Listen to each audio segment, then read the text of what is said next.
तो पहला चैप्टर हम लोग शुरू करते हैं। पहले चैप्टर का नाम है, क्या नाम है? किरण प्रकाशिकी एवं प्रकाशिक यंत्र। किरण प्रकाशिकी एवं प्रकाशिक यंत्र। हम लोग प्रकाश के बारे में जानते हैं। प्रकाश क्या होता है? प्रकाश एक प्रकार की ऊर्जा है। प्रकाश एक प्रकार की ऊर्जा है जो हमारे दृष्टि ज्ञान को जागृत करता है।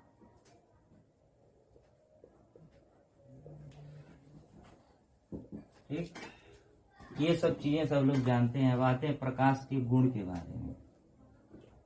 प्रकाश के गुण,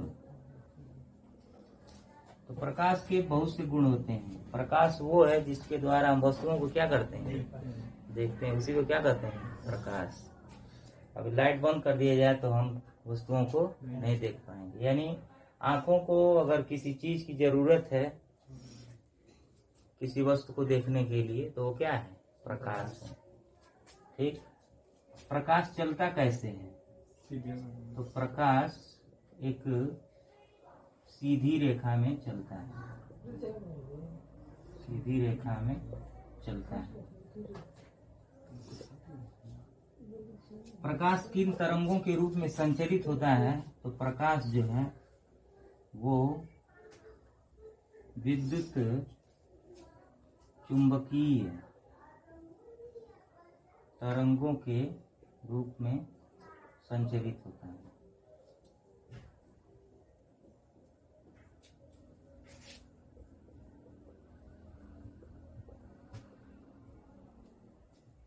प्रकाश के संचरण के लिए किसी माध्यम की जरूरत नहीं पड़ती है। जैसे माध्यम का मतलब क्या होता है? किसी चीज से मंगाना। जैसे सूर्य से पृथ्वी पर प्रकाश आ रहा है तो किसी ट्रक से, टैंकर से या टेम्पू से, जीप से नहीं आता है। वो कैसे आता है? विकिरण के रूप में। ठीक, तो प्रकाश के संचरण के लिए किसी माध्यम की आवश्यकता नहीं होती है। प्रकाश विकिरण के रूप में प्राप्त होता है। प्रकाश विकिरण के रूप में प्राप्त होता है। तो प्रकाश की बहुत सी किरणें हैं जिसमें सभी चीजों को हम नहीं देख पाते हैं। सभी किरणों को नहीं देख पाते हैं। जिनको हम देखते हैं उसको क्या कहते हैं? दृश्य प्रकाश। तो दृश्य प्रकाश की तरंग दैर्घ्य कितना होती है? दृश्य प्रकाश की तरंग दैर्घ्य 3900 एंगस्ट्राम से 7800 एंगस्ट्राम, या कहीं कहीं 4000 एंगस्ट्राम से 8000 एंगस्ट्राम तक दिया रहता है, होती है। निर्वात में प्रकाश की चाल कितनी होती है? निर्वात में प्रकाश की चाल 3 × 10⁸ मीटर प्रति सेकेंड होती है। तो ये हो गया प्रकाश के बारे में कि प्रकाश क्या होता है। तो प्रकाश एक प्रकार की ऊर्जा है जो हमारे दृष्टि ज्ञान को जागृत करता है। प्रकाश के गुणों के बारे में देखा जाए तो प्रकाश एक ऋजुरेखीय पथ पर चलता है, यानी सीधी रेखा में चलता है। प्रकाश विद्युत चुंबकीय तरंगों के रूप में गमन करता है। सो गए हैं। प्रकाश विकिरण के रूप में प्राप्त होता है, यानी प्रकाश को संचरित होने के लिए किसी माध्यम की आवश्यकता नहीं होती। जो प्रकाश हम देखते हैं उसको क्या कहते हैं? दृश्य प्रकाश। और दृश्य प्रकाश की तरंग दैर्घ्य 3900 एंगस्ट्राम से 7800 एंगस्ट्राम होती है। निर्वात में प्रकाश की चाल कितना होती है? 3 × 10⁸ मीटर प्रति सेकेंड। तो ये प्रकाश के बारे में थोड़ी सी चीज हो गई। अब इसको मिटाते हैं और आगे बढ़ते हैं। अब देखते हैं कि प्रकाशिक वस्तुएं कौन कौन सी हैं। प्रकाशिक वस्तुएं। प्रकाशिक वस्तुएं, तो प्रकाशिक वस्तुएं दो प्रकार की होती हैं। एक होती हैं दीप्त वस्तु और एक होता है अदीप्त वस्तु। तो दीप्त वस्तु क्या होती हैं? जिनके पास अपना स्वयं का प्रकाश है, जिनके पास अपना स्वयं का प्रकाश हो, उन्हें दीप्त वस्तु कहते हैं।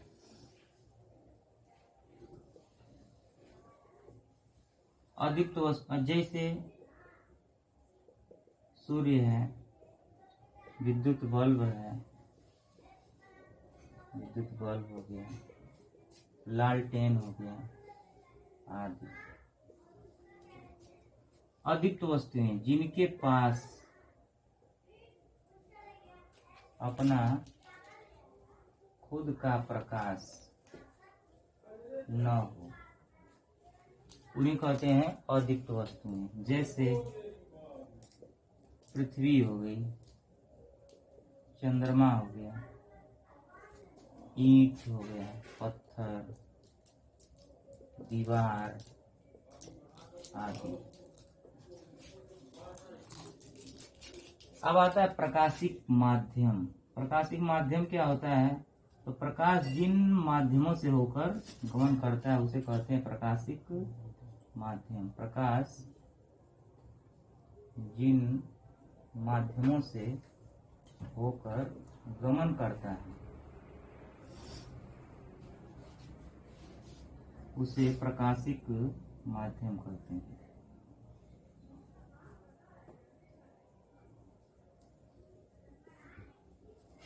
प्रकाश जिन माध्यमों से होकर गमन करता है उसे प्रकाशिक माध्यम कहते हैं। तीन प्रकार के प्रकाशिक माध्यम अपने पास हैं। जैसे एक होता है पारदर्शी, पारदर्शी। दूसरा होता है अपारदर्शी और तीसरा है पारभासक। तो पारदर्शी क्या होता है? जिससे प्रकाश का संपूर्ण भाग पार हो जाए। जैसे शीशा हो गया, एक कांच हो गया और स्वच्छ जल हो गया, वायु, गैस, ये सब जो है पारदर्शी माध्यम है। अपारदर्शी माध्यम जिनसे प्रकाश का कोई भी भाग पार न हो। जैसे दीवार हो गई, ठीक, और ठोस वस्तुएं। पारभासक जिनसे प्रकाश का आंशिक भाग पार हो, जिनसे प्रकाश का आंशिक भाग पार हो। जैसे घिसा कांच, तेल लगा हुआ कागज, तेल लगा हुआ कागज और गंदा जल, गंगा जल नहीं, गंदा जल, ठीक। तो प्रकाशिक वस्तुएं क्या होती हैं?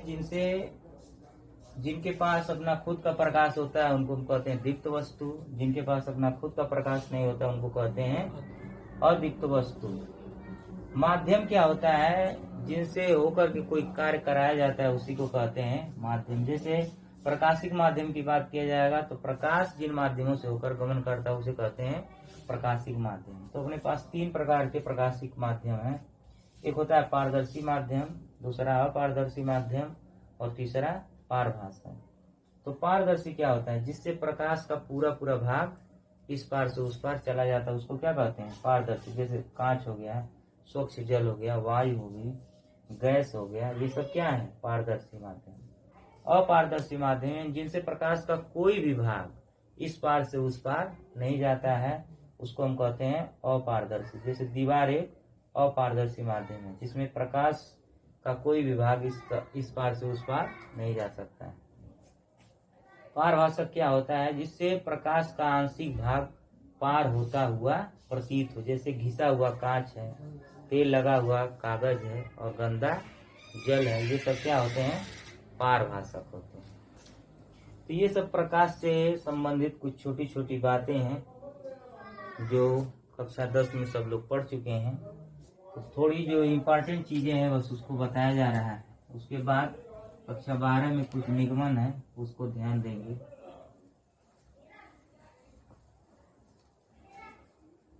अब जो है इसमें देखना है प्रकाश का परावर्तन। प्रकाश का परावर्तन। तो प्रकाश का परावर्तन में क्या देखना है? प्रकाश का किसी तल से टकराकर पुनः उसी दिशा में वापस लौट जाने की क्रिया को क्या कहते हैं? प्रकाश का परावर्तन। जैसे कोई प्रकाशिक तल है, ये कोई प्रकाशिक तल है, तो प्रकाश का परावर्तन का मतलब क्या होता है? प्रकाश का किसी समांगी माध्यम से या प्रकाश का किसी तल से टकराकर पुनः उसी दिशा में वापस लौटने की क्रिया को ही प्रकाश का परावर्तन कहते हैं।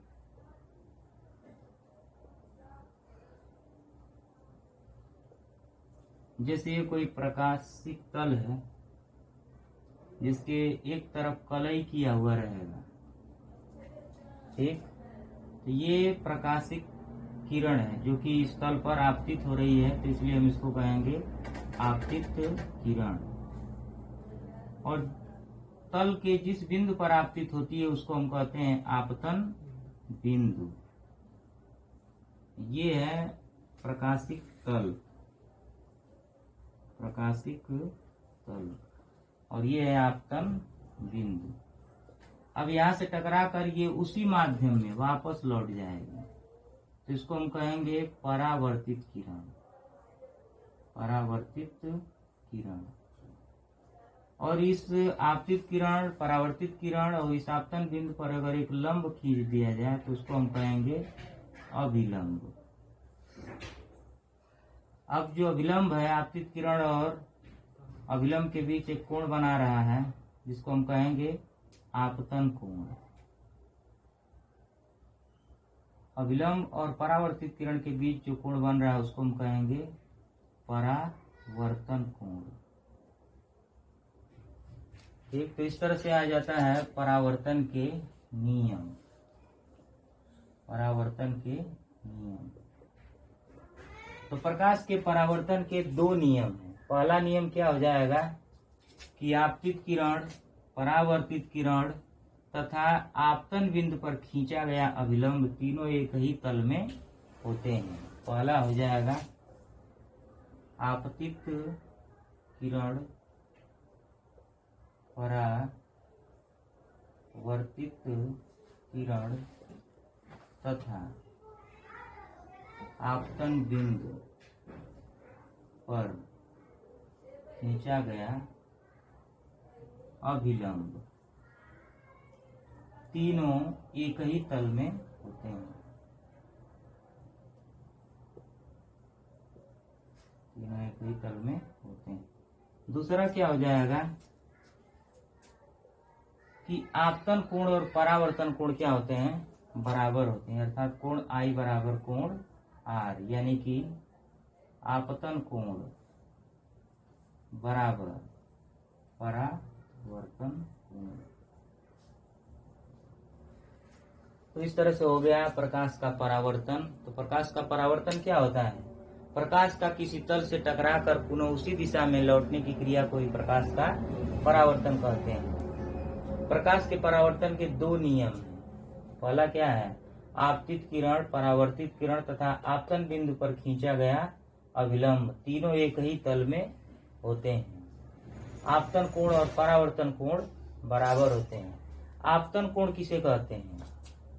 आपतित किरण और अभिलंब के बीच बने कोण को क्या कहते हैं? आपतन कोण। परावर्तन कोण किसे कहते हैं? परावर्तित किरण और अभिलंब के बीच बने कोण को परावर्तन। तो ये परावर्तित है और ये अभिलंब है, इसके बीच बना कोण क्या कहलाएगा? परावर्तन कोण कहलाएगा। ठीक आ रहा है? ठीक है। अब देखते हैं हम लोग दर्पण के बारे में। गोलीय दर्पण।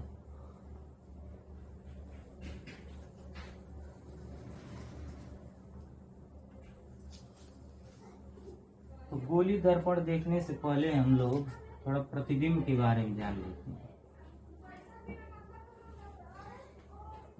प्रतिबिंब, इमेज। तो प्रतिबिंब अगर समान रूप से समझा जाए तो अगर हम किसी दर्पण के सामने खड़े होते हैं तो दर्पण में हमारी जो आकृति बनती है उसी को क्या कहते हैं? प्रतिबिंब कहते हैं। यदि हम किसी दर्पण के सामने खड़े होते हैं, यदि हम किसी दर्पण के सामने खड़े होते हैं तो दर्पण में हमारी जो आकृति बनती है उसे ही क्या कहते हैं? प्रतिबिंब कहते हैं।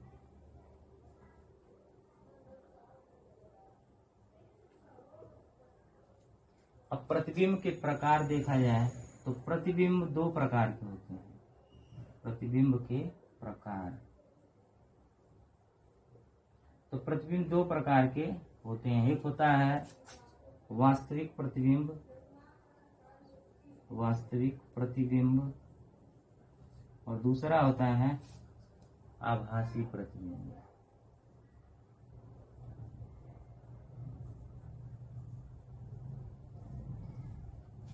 तो जब प्रकाश किरणें किसी वस्तु पर, किसी बिंदु वस्तु चलने वाली प्रकाश किरणें किसी वस्तु पर मिलती हुई प्रतीत होती हैं, वास्तव में मिलती हैं और मिलती हुई प्रतीत होती हैं, तो जब वास्तव में मिलेंगी तो वास्तविक प्रतिबिंब बनेगा। और जब किसी बिंदु स्रोत से आती हुई प्रतीत होती हैं तो वहां पर आभासी प्रतिबिंब बनता है। वास्तविक प्रतिबिंब को पर्दे पर लिया जा सकता है, पर्दे पर लिया जा सकता है, और आभासी प्रतिबिंब को पर्दे पर नहीं लिया जा सकता।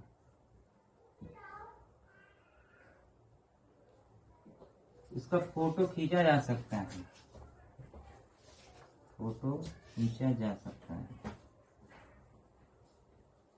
इसका फोटो नहीं खींचा जा सकता।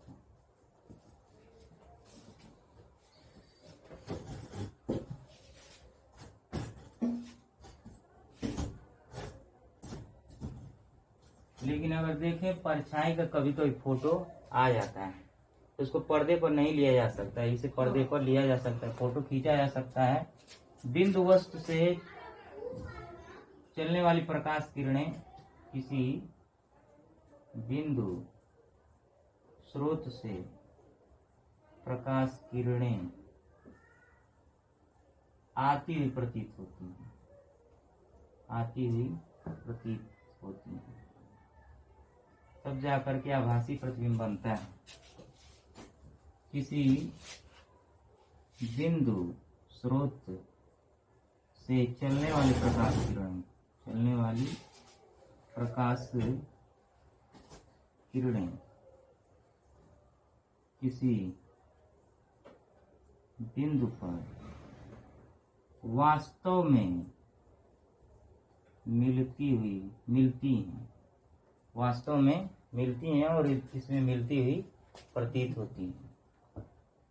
तो प्रतिबिंब के बारे में जान गए कि प्रतिबिंब क्या होता है। एक प्रकार की परछाई है। जब हम दर्पण में किसी वस्तु को देखेंगे तो उस वस्तु को हम कहेंगे बिंब, उस वस्तु को क्या कहते हैं? बिंब कहते हैं। और जो आकृति बनती है उसको हम प्रतिबिंब कहते हैं। जैसे एक होता है ओरिजिनल कॉपी और एक होता है फोटो कॉपी। तो जो ओरिजिनल कॉपी है एक है फोटो कॉपी। तो फोटो कॉपी को क्या कहते हैं? प्रति, छाया प्रति। एक होता है छाया और एक होता है छाया प्रति। ओरिजिनल कॉपी का क्या बनेगा? Photo copy. तो वही इमेज का क्या बनता है? Pre image.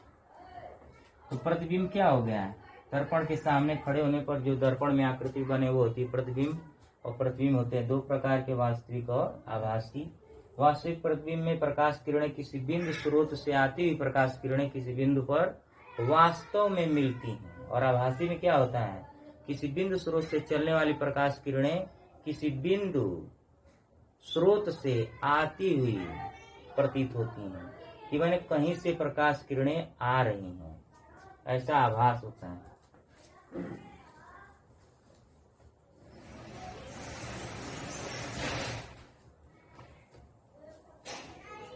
अब हम लोग देखते हैं गोलीय दर्पण।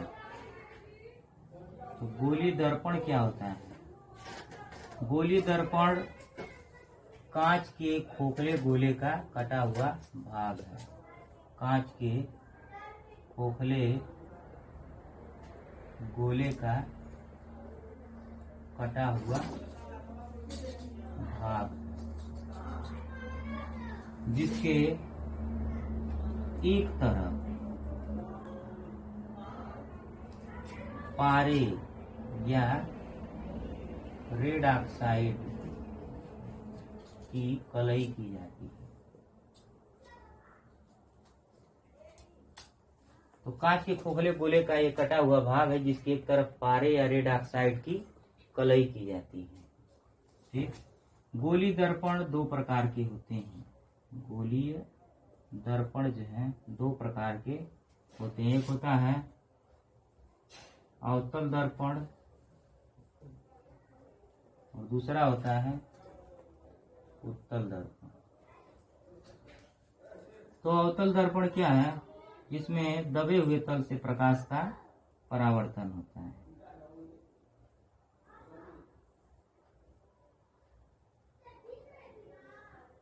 ये है परावर्तक तल। परावर्तक तल। अवतल दर्पण किसे कहते हैं? जिसमें दबे हुए तल से प्रकाश का परावर्तन होता है। जिसमें दबे हुए तल से प्रकाश का परावर्तन होता है उसको हम कहते हैं अवतल दर्पण। और एक होता है उत्तल दर्पण। तो जिसमें उभरे हुए तल से प्रकाश का परावर्तन होता है उसको हम कहते हैं उत्तल दर्पण। ये है परावर्तक तल। तो इसमें जो है उभरे हुए तल से प्रकाश का परावर्तन होता है। तो जिसमें उभरे हुए तल से प्रकाश का परावर्तन होता है उसे कहते हैं उत्तल दर्पण। तो गोली दर्पण क्या है? गोली दर्पण कांच के खोखले गोले का कटा हुआ भाग होता है जिसके एक तरफ पारे या रेड ऑक्साइड की कलई की जाती है और एक तरफ क्या होता है?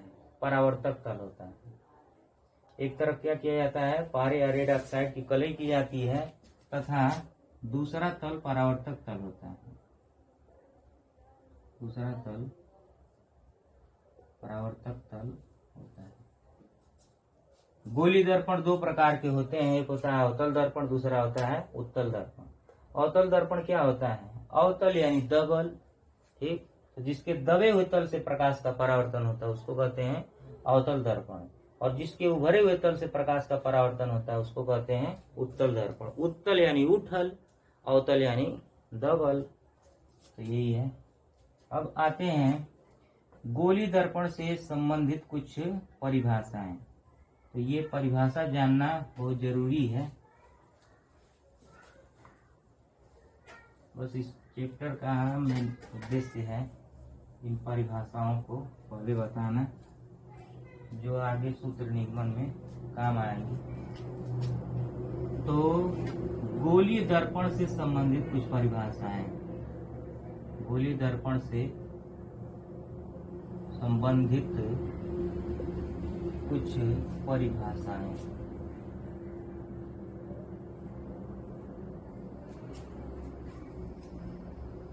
गोली दर्पण से संबंधित कुछ परिभाषाएं तो देख लेते हैं। गोली दर्पण, गोली दर्पण क्या है? माने कांच के खोखले गोले का कटा हुआ भाग है। देखते हैं, एक है गोली दर्पण किस टाइप का। यह उत्तल भी हो सकता है और अवतल भी हो सकता है। इसको अगर बीचों बीच से काट दिया जाए तो ये हो जाएगा सेंटर सी। और अगर एक भाग की अगर हम अध्ययन करें, इस भाग को मिटा दें, तो भी ये क्या हो गया? एक गोली दर्पण का एक भाग हो गया। और अगर हम इसके बाहरी तल को कलई कर दें तो ये कौन सा दर्पण कहलाएगा? अवतल दर्पण कहलाएगा। ये हो गया इसका ध्रुव। और ये वाली जो लाइन हो गई वो कहलाती है मुख्य अक्ष। और ये जो है, थोड़ा सा और इसको इधर बनाते हैं, ये सी है, इसको हम कहते हैं वक्रता केंद्र, वक्रता केंद्र। और यहाँ पर हम बना लेते हैं यफ, जिसको हम कहते हैं मुख्य फोकस। और ये है ध्रुव। और ये जो है वो दर्पण का द्वारक है, द्वारक। और ये परावर्तक तल, परावर्तक तल। और ये जो दूरी होगी उसको हम कहेंगे फोकस दूरी। और ये जो दूरी होगी उसको हम कहेंगे वक्रता त्रिज्या।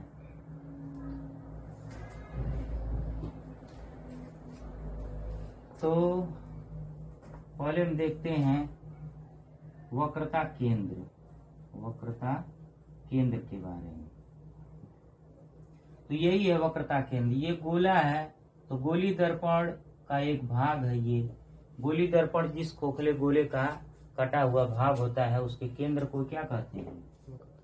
गोलीय दर्पण जिस खोखले गोले का भाग होता है उसके, गोली दर्पण जिस खोखले गोले का भाग होता है उसके केंद्र को वक्रता केंद्र कहते हैं। उसके केंद्र को वक्रता केंद्र कहते हैं।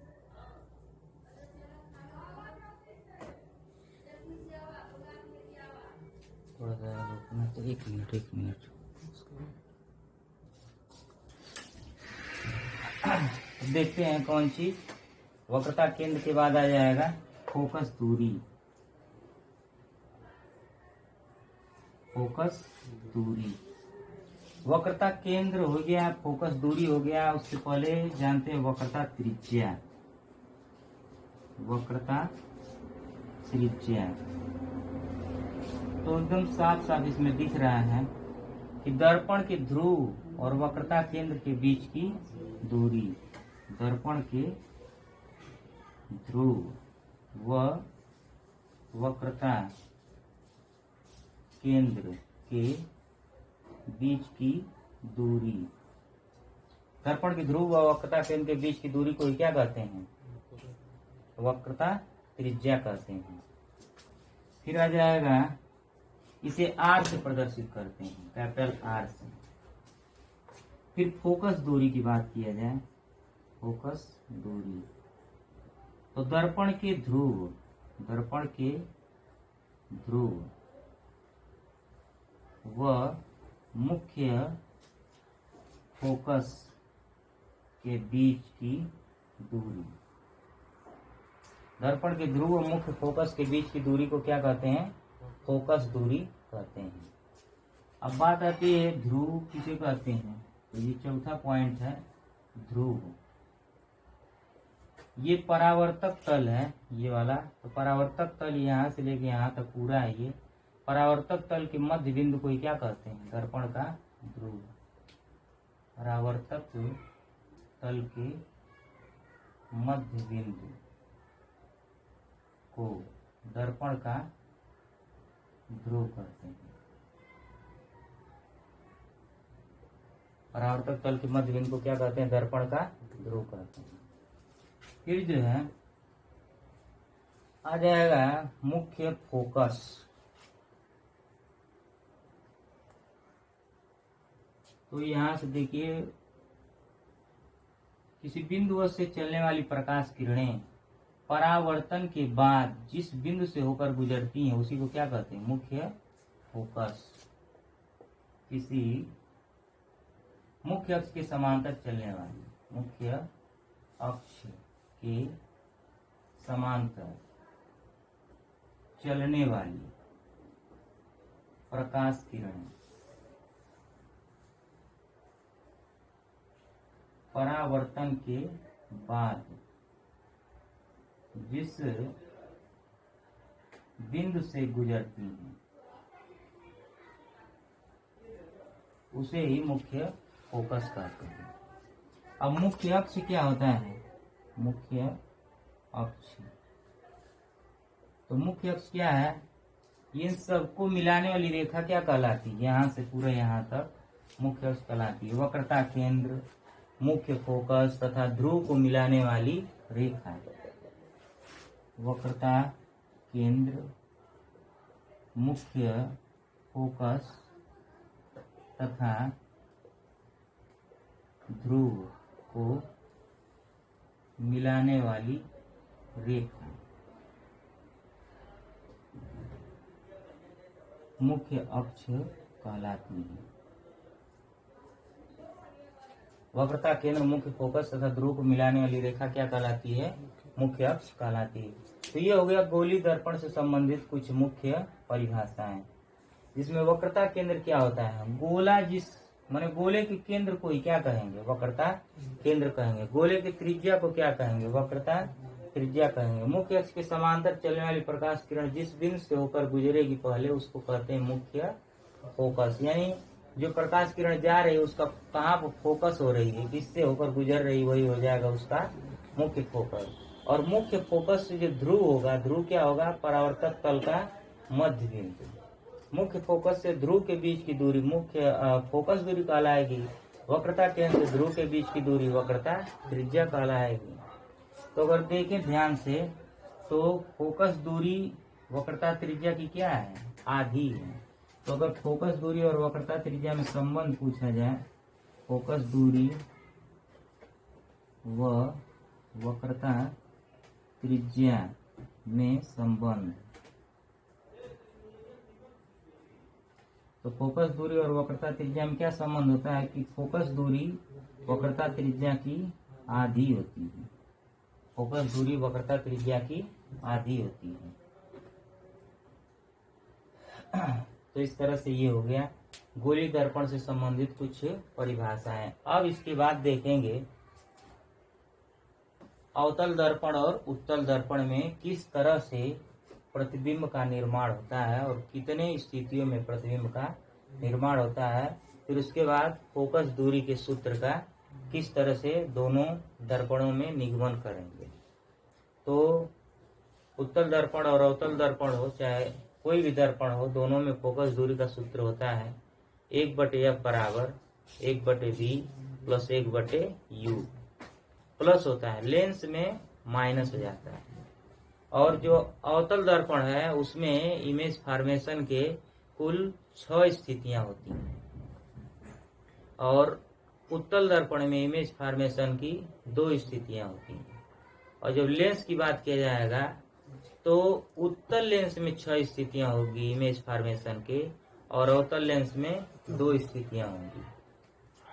तो हम लोग पहले देखेंगे चिन्ह परिपाटी।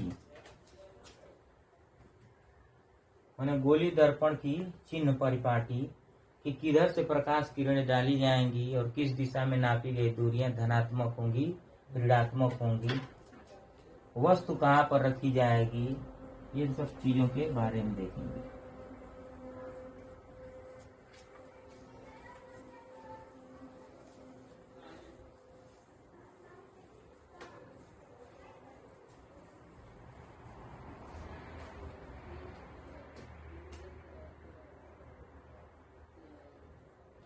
गोलीय दर्पण की चिन्ह परिपाटी। तो गोली दर्पण में दूरियां नापने की जो चिन्ह परिपाटी होती है वो निर्देशांक ज्यामिति की चिन्ह परिपाटी होती है। जैसे ये हो गया अवतल दर्पण,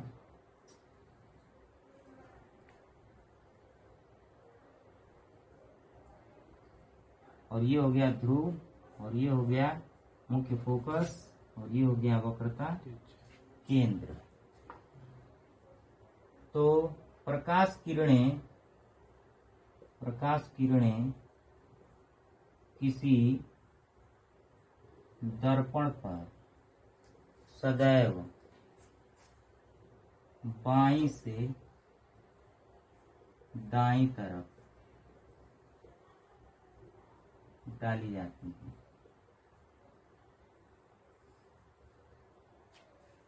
और सबसे बढ़िया नियम यही है, एक ही नियम, कि विपरीत दिशा में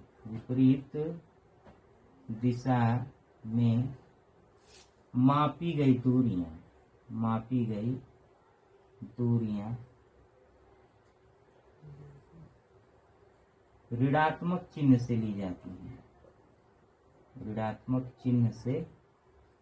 जाती हैं, विपरीत दिशा में मापी गई दूरियां ऋणात्मक चिन्ह से ली जाती हैं। जैसे अगर हम मुख्य अक्ष, ये है आपका मुख्य अक्ष से ऊपर नापी गई दूरियां धनात्मक चिन्ह से मापी जाएंगी, और मुख्य अक्ष के नीचे मापी गई दूरियां ऋणात्मक चिन्ह से मापी जाएंगी। और बाईं तरफ अगर हम जाएंगे तो पॉजिटिव होगा, और दाहिनी तरफ हम आएंगे तो निगेटिव होगा। ठीक, तो प्रकाश किरणें सदैव बाईं से दाईं तरफ, ये हो गया बायां और ये हो गया दायां। तो बाएं से जब हम दाएं जाएंगे तो चिन्ह क्या होगा, पॉजिटिव, और जब हम दाएं से बाएं आएंगे तो चिन्ह हो जाएगा निगेटिव। यानी विपरीत दिशा में मापी गई दूरियां हमेशा ऋणात्मक चिन्ह से ली जाती हैं। ये हो गया गोली दर्पण की चिन्ह परिपाटी। जैसे अगर यहाँ पर कोई वस्तु रख दिया जाए, आगे देखते हैं, अगले चित्र में देखते हैं। ये तो हो गया चिन्ह परिपाटी। अब देखते हैं इमेज फॉर्मेशन के नियम, प्रतिबिंब निर्माण के नियम। तो गोली दर्पण में प्रतिबिंब निर्माण का नियम क्या है उसे देखते हैं। प्रतिबिंब निर्माण के नियम।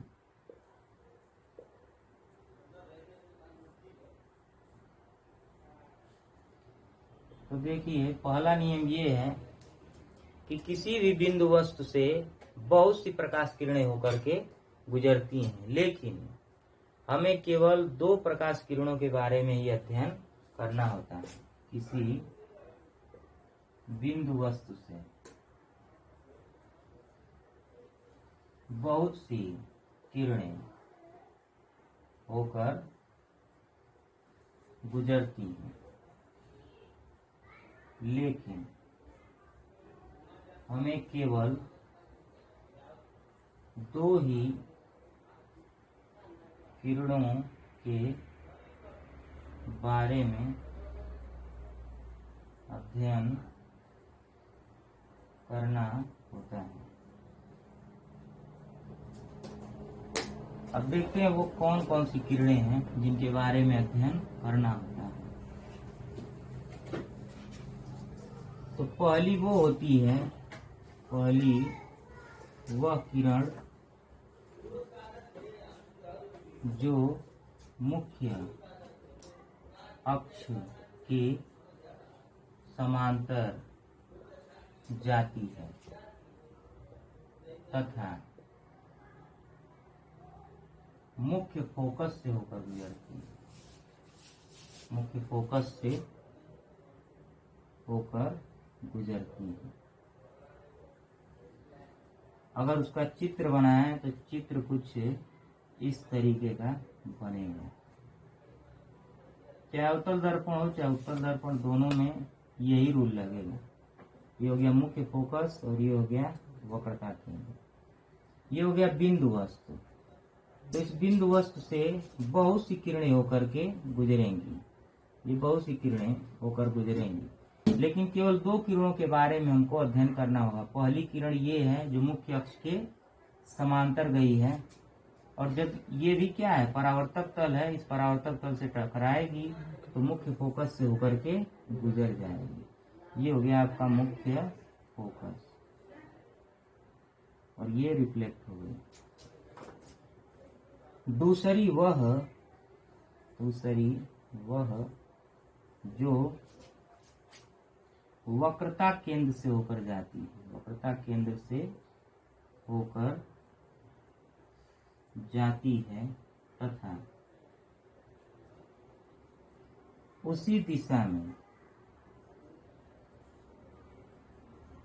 वापस लौट आती है, तथा उसी दिशा में वापस लौट आती है। जैसे ये हो गया दर्पण, ये हो गया मुख्य फोकस, ये हो गया वक्रता केंद्र। यहाँ से प्रकाश किरण जो है ऐसे जाएगी और उसी दिशा में जो है वापस लौट आएगी। एक इधर से गई और कहाँ से गुजरी, मुख्य फोकस से, तो इसका अध्ययन हम लोग ऊपर कर लिए। दूसरा रूल ये कहता है कि दूसरी प्रकाश किरण कहाँ से होकर गुजरेगी, वक्रता केंद्र से, और उसी दिशा में वापस लौट आएगी। फिर तीसरा नियम क्या है, जो किरण मुख्य फोकस से होकर गुजरती है,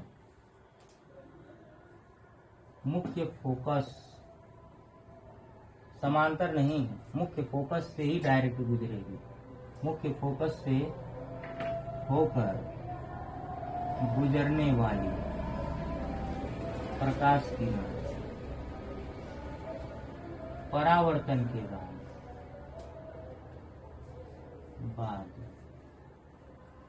मुख्य अक्ष के समांतर परावर्तित होती है।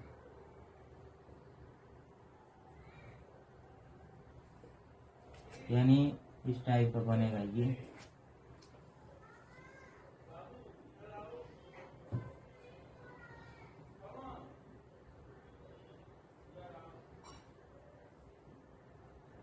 ये हो गया ध्रुव, ये हो गया यक और ये हो गया सी। तो अगर यहाँ से होकर के अगर कोई प्रकाश किरण जाएगी तो मुख्य अक्ष के समांतर जो है रिफ्लेक्ट हो जाएगी। तो ये हो गया प्रतिबिंब निर्माण के नियम। अब देखते हैं प्रतिबिंब निर्माण। अवतल दर्पण और उत्तल दर्पण दोनों में प्रतिबिंब निर्माण के बारे में देखते हैं।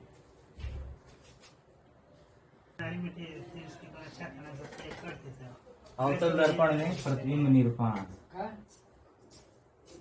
अवतल दर्पण में प्रतिबिंब निर्माण। देखिए अवतल दर्पण में प्रतिबिंब निर्माण की कुल कितनी स्थितियां होती हैं उसको देखते हैं। ये है अवतल दर्पण।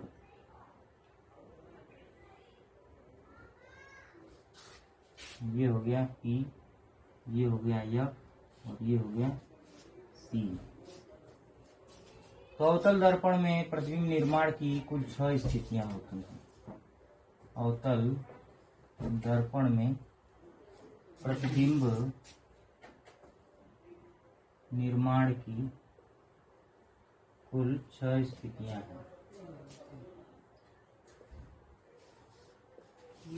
जो पहली स्थिति है कि वस्तु को अगर अनंत पर रख दिया जाए,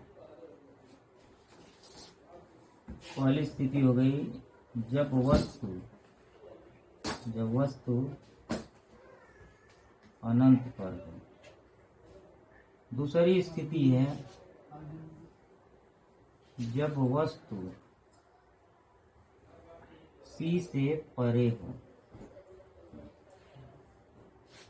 तीसरी स्थिति है जब वस्तु C पर हो।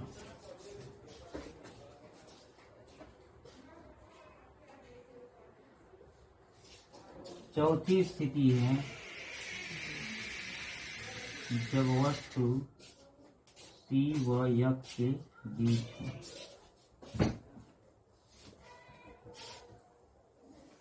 पांचवी स्थिति है जब वस्तु F पर है।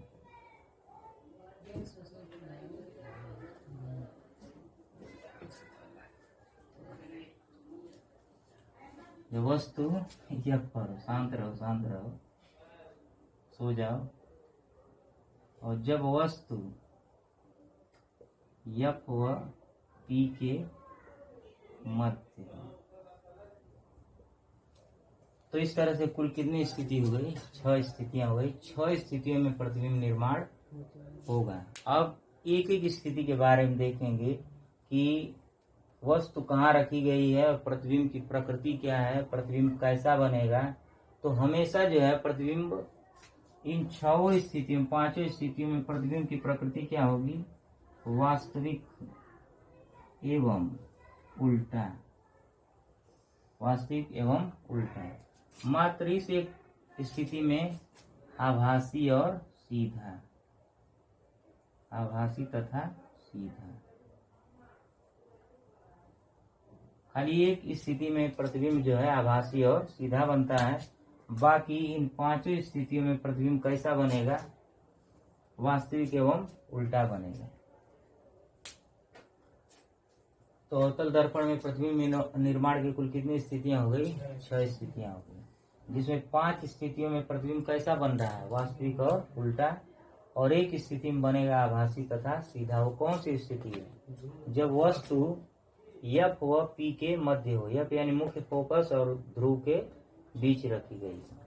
अब एक एक स्थिति के बारे में देखते हैं कि जब वस्तु कहाँ रखी गई हो? अनंत पर रखी गई हो। इसको मिटा दें। अब देखते हैं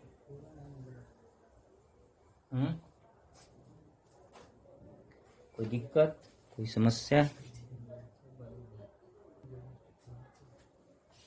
तो देखते हैं पहली स्थिति, जब वस्तु अनंत पर हो। जब वस्तु अनंत पर हो, तो जब वस्तु अनंत पर होगी तो देखिए इमेज कहाँ बनेगा, उसकी प्रकृति क्या होगी।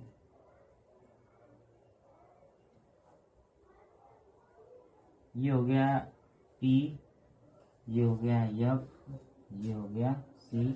और वस्तु कहीं अनंत पर है। अनंत पर है तो अनंत से चलने वाली जो किरणें हैं वो मुख्य अक्ष के समांतर जाएंगी और मुख्य फोकस से होकर के गुजर जाएंगी। ऐसे जाएंगी और मुख्य फोकस से होकर के गुजर जाएंगी।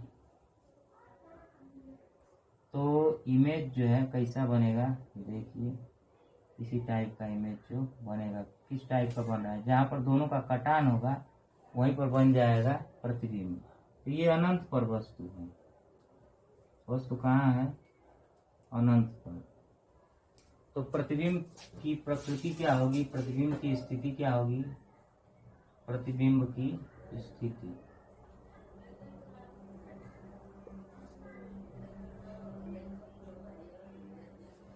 प्रतिबिंब का आकार, प्रतिबिंब की प्रकृति। तो प्रतिबिंब की स्थिति कहाँ है? कहाँ पर इमेज बन रहा है? मुख्य फोकस पर, मुख्य फोकस पर। प्रतिबिंब का आकार कैसा होगा? तो बिंदुवत होगा, बिंदु के आकार, बिंदु के आकार। और उसकी प्रकृति कैसी होगी? वास्तविक होगा और उल्टा होगा, वास्तविक एवं उल्टा। बना के देखेंगे भी तो उल्टा ही इमेज बनेगा, फोकस पर ही आएगा। अब दूर से प्रकाश किरण आ रही तो उसके बारे में उतना जानकारी नहीं हो पाएगा कि कहाँ से आ रही, कितनी दूर से आ रही, क्योंकि वस्तु कहाँ रखी है? अनंत पर। अब अनंत कौन सा पॉइंट होता है? अनंत के बारे में जानकारी नहीं होती। तो जब कोई बहुत दूर से अगर देखेगा तो इमेज कैसा बनेगा? वास्तविक बनेगा लेकिन उल्टा होगा। और आकार कैसा होगा? बिंदु के आकार का। तो कभी कभी बात आ जाती है, जब बिंदु के आकार का है तो उल्टा है कि सीधा है, कैसे पता चलेगा? तो 6 स्थितियों में से जो 5 स्थिति है उनमें से वास्तविक और उल्टा बनता है। बस एक स्थिति में जो इमेज आभासी सीधा बनता है, वो कौन सी स्थिति है? जब वस्तु F व P के बीच रखी जाती है। अब देखते हैं, जब वस्तु C से परे हो, C से परे हो, दूसरा स्थिति है। तो जब वस्तु C से जब परे होगी तब इमेज देखिए कहाँ बनेगा। ये हो गया F और ये हो गया C से परे हमने वस्तु को रख दिया। ये बिंदु वस्तु हो गई A B। तो पहली प्रकाश किरण जो है मुख्य अक्ष के समांतर जाएगी और मुख्य फोकस से होकर के गुजर जाएगी। और दूसरी प्रकाश किरण जो है इस वक्रता केंद्र से होकर के जाएगी और उसी दिशा में जो है वापस लौट आएगी। और जहां पर ये एक दूसरे को काटेंगे वहां पर एक लंबवत रेखा खींच देंगे, बन जाएगा प्रतिबिंब। तो ये जो है वस्तु है और ये जो है प्रतिबिंब है। अब यहाँ पर देखने को मिल रहा है कि प्रतिबिंब कहाँ बना है? C और F के बीच में बना है। तो कहाँ बना है? C व F के बीच, C व F के बीच। और कैसा बना है? ये वस्तु थोड़ा बड़ी लग रही है और इमेज जो है थोड़ा सा छोटा लग रहा है। तो वस्तु से छोटा, वस्तु से छोटा। और प्रकृति कैसी है? वास्तविक इमेज है लेकिन कैसा है? उल्टा है। तो वास्तविक और उल्टा बनता है। तो इस तरह से 2 स्थितियां हो गई। अब तीसरी स्थिति कहाँ पर आ जाएंगे? धीरे धीरे हम दर्पण की ओर बढ़ रहे हैं। एक था अनंत पर, दूसरा हो गया C से परे। अब हम वस्तु को कहाँ रख देंगे? खुद C पर रख देंगे। तो जब वस्तु C पर हो जाएगी तो तीसरा कंडीशन होगा कि जब वस्तु C पर हो, क्या हो? वस्तु C पर हो। तो देखते हैं जब वस्तु C पर होगी तो क्या होगा। अब यहाँ पर वस्तु को रख दिया गया। तो जब वहाँ वस्तु को हमने स्थापित कर दिया, रख दिया, नियम तो वही रहेगा कि बिंदु वस्तु से चलने वाली प्रकाश किरणें परावर्तन के बाद मुख्य फोकस से होकर के गुजरती है। अब वस्तु यहाँ रखी है तो इसके लिए ये सेंटर हो गया ना। और देखें ये A हो गया और ये क्या हो गया? B। तो इसके लिए ये सेंटर का काम करेगा। यहाँ से तो होकर प्रकाश किरण गुजरेगी, मुख्य फोकस से होकर गुजरेगी, लेकिन अब दूसरी प्रकाश किरण यहाँ से होकर गुजरेगी मुख्य फोकस से। तो जो मुख्य फोकस से होकर के जब गुजरेगी तो बताया गया है कि मुख्य फोकस से होकर गुजरने वाली प्रकाश किरण परावर्तन के बाद मुख्य अक्ष के समांतर जो है वापस चली आती है। ये थोड़ा टेढ़ा हो गया, तो इसको मिलाएंगे तो ये यहीं पर कहीं इमेज जो है बनेगा और इमेज जो है वास्तविक बनेगी। कहाँ पर बनेगा? C के नीचे बनेगा। तो प्रतिबिंब की स्थिति कहाँ होगी? C के नीचे। और हो जाएगा A डैश बीट है। प्रतिबिंब की स्थिति सी के नीचे, सी के नीचे, और वस्तु के आकार का होगा, वस्तु के समान, और प्रतिबिंब की प्रकृति क्या हो जाएगी, वास्तविक और उल्टा हो जाएगी। तो इस तरह से 3 कंडीशन हो गए हैं। अब हम आएंगे चौथे कंडीशन की ओर। तो चौथा कंडीशन में देखेंगे वस्तु अब कहाँ पर रखी जाएगी, सी और एफ के बीच रखी जाएगी। तो देखते हैं जो वस्तु कहाँ रखी गई है, सी व एफ के बीच।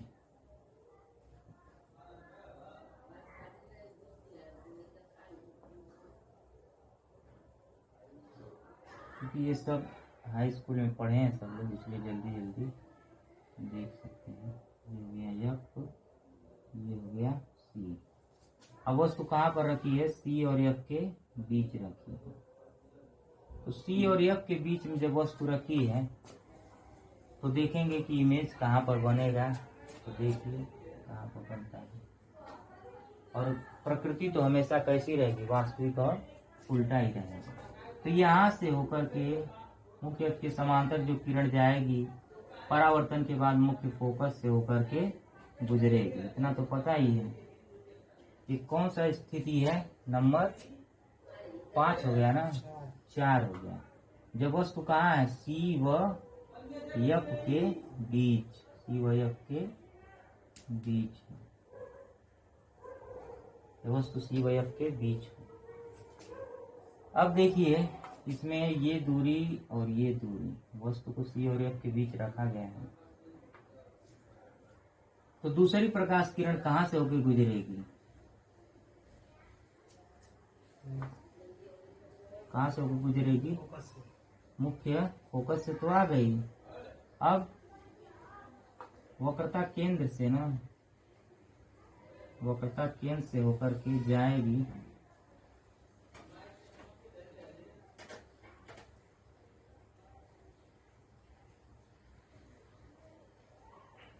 और ये थोड़ा सा अगर स्केल से बनाएंगे तो सही बनेगा, और उसी दिशा में जो है वापस लौट आएगी। और उसको हम बढ़ाएंगे तो ये कहीं एक दूसरे को काटेंगे सब, कि नहीं काटेंगे।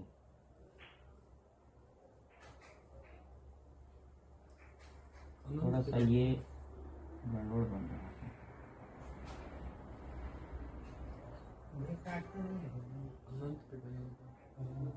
ये देख रहे हैं कहाँ पर जा रहे हैं।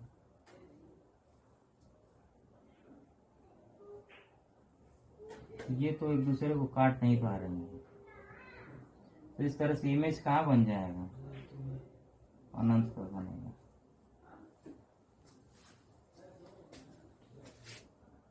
बीच, तो जब वस्तु सी और एफ के बीच है, तब इसको हम ऐसे मिलाएंगे, ये थोड़ा टेढ़ा मेढ़ा बनेगा, और ये इमेज जो है यहीं कहीं काटेगा, इस टाइप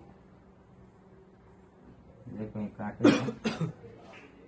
तो ये बनेगा सी से परे और बहुत बड़ा बनेगा। तो प्रतिबिंब की स्थिति क्या हो जाएगी, सी से परे, सी से परे बनेगा और बड़ा बनेगा, बड़ा, वस्तु से बड़ा। और प्रतिबिंब की प्रकृति होगी वास्तविक एवं उल्टा। तो चौथा कंडीशन में क्या है, जैसे जैसे हम ध्रुव की ओर बढ़ेंगे इमेज भी इधर इधर खिसकता जाएगा, लेकिन जब हम एकदम पास आ जाएंगे तो इमेज अब आभासी बनेगा, क्योंकि हम खुदे नहीं देख पाएंगे। दर्पण के द्वारक से हम खुदे बड़े हो गए, तो दर्पण के द्वारक को हम देख नहीं पाएंगे, तो इमेज उसके अब बैक साइड बनने लगेगा। अब पांचवा कंडीशन कहाँ होगा, कि जब वस्तु खुद कहाँ पर आ गई, एफ पर आ गई। तो जब वस्तु कहाँ हो, एफ पर हो, जब वस्तु एफ पर हो, तब जो है अनंत पर बनेगा। जब वस्तु एफ पर होगी तो इमेज कहाँ बनेगा, अनंत पर बनेगा। इसको जो है फिर से एक बार बनाते हैं।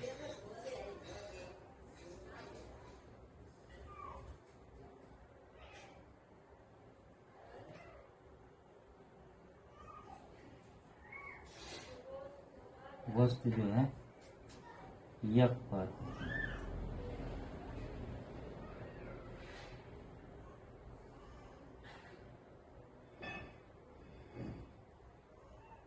जब वस्तु यक पर होगी तो पहली किरण मुख्य अक्ष के समांतर जाती है और मुख्य फोकस से होकर के गुजरती है। ये मुख्य फोकस से होकर के गुजरेगी, इससे हम सीधी रेखा बनाएंगे, इसके ऊपर गुजरेगी। दूसरी जो है वक्रता केंद्र से होकर के जाती है, तो वक्रता केंद्र इधर है तो इससे होकर के जाएगी और उसी दिशा में क्या होगी, वापस लौट जाएगी। तो अब इसको हम अगर पीछे बढ़ाएंगे इस तरह से, तो इनके बीच की जो गैपिंग होगी वो एकदम सेम होगी और ये एक दूसरे को कहीं पर जो है कट नहीं करेंगी। ये रेखाएं एक दूसरे को कहीं पर कट नहीं करेंगी। तो इमेज कहाँ बनेगा, अनंत पर बनेगा। तो ये इसमें इमेज कहाँ बनेगा, अनंत पर, और वस्तु से बड़ा बनेगा, वास्तविक और उल्टा बनेगा। अब एक कंडीशन रह गया, कौन सा, छठवां वाला, कि जब वस्तु कहाँ हो, एफ व पी के मध्य हो, एफ व पी के मध्य हो। तो जब वस्तु को हम रख देंगे कहाँ पर, एफ व पी के मध्य, तो देखिए इमेज कहाँ बनेगा,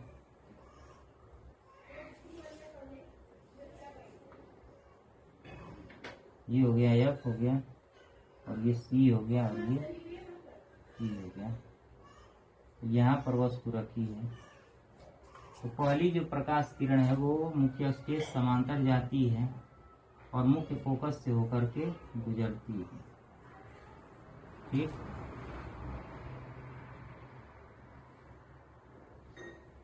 और दूसरी प्रकाश किरण जो है वो वक्रता केंद्र से होकर के गुजरती है और उसी दिशा में वापस लौट आती है।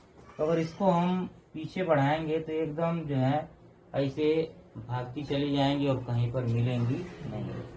लेकिन अगर इमेज बनाना है हमको, इमेज बनाने के लिए दोनों किरणों का आपस में कटना जरूरी है। अगर इसको हम पीछे बढ़ाएं, इसको और फिर इसको भी हम पीछे बढ़ाएं, तो एक दूसरे को पीछे ये इस पॉइंट पर काट देंगे और वहीं पर हम एक लंबवत रेखा खींच देंगे। और वो रेखा कैसी होगी, आभासी रेखा होगी।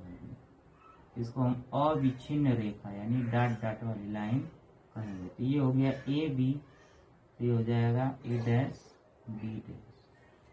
तो देख रहे हैं कि ये वास्तविक रेखा है और एक आभासी रेखा है। तो प्रतिबिंब की स्थिति कहाँ होगी, दर्पण के पीछे, दर्पण के पीछे और वस्तु से बड़ा और आभासी एवं सीधा, आभासी एवं सीधा। तो इसी तरह से दो कंडीशन होगा उत्तल दर्पण में। तो अब हम बस खाली देखेंगे क्या, फोकस दूरी के सूत्र का निगमन देखेंगे।